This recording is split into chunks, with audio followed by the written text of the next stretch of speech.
মৌত কারো কাছে মিস কল দিয়ে আসে না। দুনিয়ার কোন ব্যক্তিত্ব নাই, একজন ব্যক্তিত্ব ছিলেন, মৃত্যু যার কাছে পয়লা আসতে হয়েছে।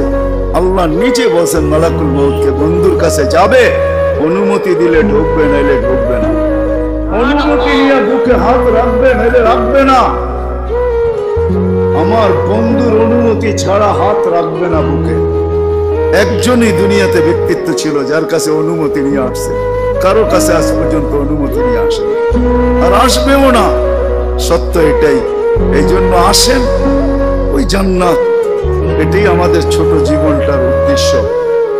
এই জন্যই আল্লাহ ডেলি ডাকে, 5 বেলা ডাকে, গ্যারান্টি দিয়া ডাকে, সিল লাগা ডাকে। ইদা সালুহা সালুহা সাইরুল আমাল।